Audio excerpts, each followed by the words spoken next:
ba, Kim, na makasama sina Paolo at si JM? First time, yes, sa series. Si JM, pangalawang beses na namin magkatrabaho. Si Paolo, ngayong isang first time, ngayon lang talaga. And parang sila hindi nagsasalita. Ayun, yun yung actually tanong ko. Ano yung first impression mo sa kanila na nabago or parang nalinlang ka nung nakilala mo na sila? Si JM, hindi talaga siya ganun ka nagsasalita. Dahil mahilig lang siya sa, Mobile Legend. Kaya pag inaaya ko siyang kumain minsan, pumapayag naman siya. So parang doon niya nabababa yung Tapos doon kami nagkukwentuhan, sabay kami nila direct sa mga staff na kumain. Kasi hindi talaga siya matatanggal sa niya, Mobile Legend. Pero pag ako yung nag-aya, nabababa niya naman yung Mobile Legend niya. Di ba, no? Salamat sa kwento, Ano meron si Kim, JM, para maibaba mo yung Mobile Legends mo? Takot ako kay Kim.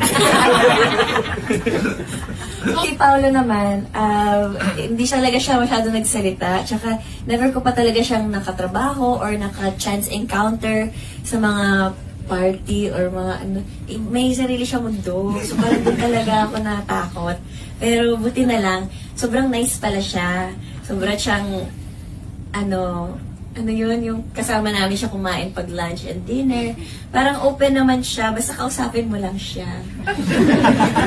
So, ikaw lagi, Kim, yung nag-open ng conversation. Ako lang yung madaldal, yung magkukwento lang ako. Siya, good listener. Kwento lang ako ng kwento, tapos lang siya na Ang hirap para ng role mo, Kim, dito kasi two quiet guys ang kasama mo. 2 introverts and 1 extrovert.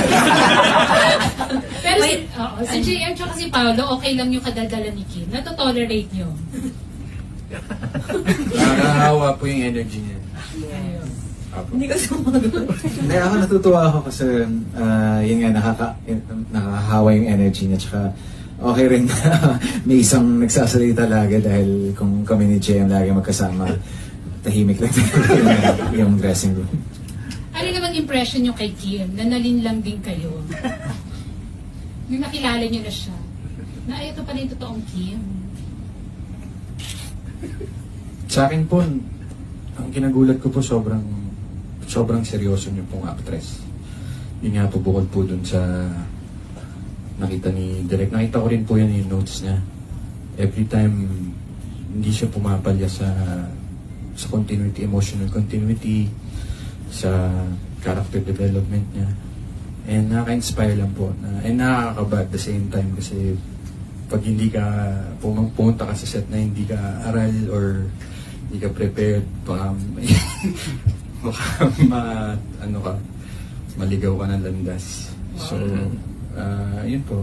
So honored and happy na makatrabaho po si Kim. Talaga, JM, kinakabahan ka pa kay Kim knowing kung gaano kagaling na actor? Hindi po.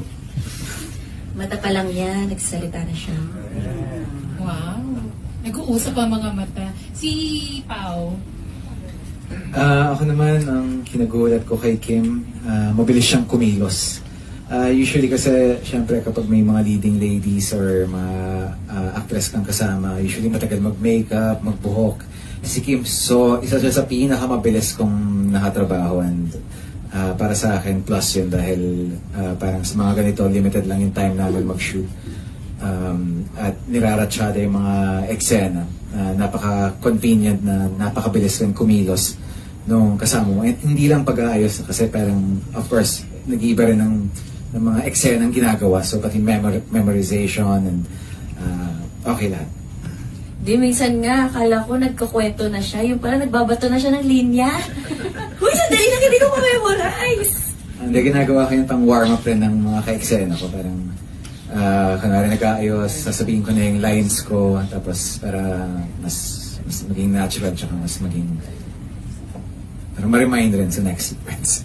Kaya gabi pa lang, kakabisado ko na pag si Paolo lagi kasama. parang may patribute din sila sa'yo, Kim, ha? Oo nga, birthday ko, boss. Salamat. Ayan, thank you.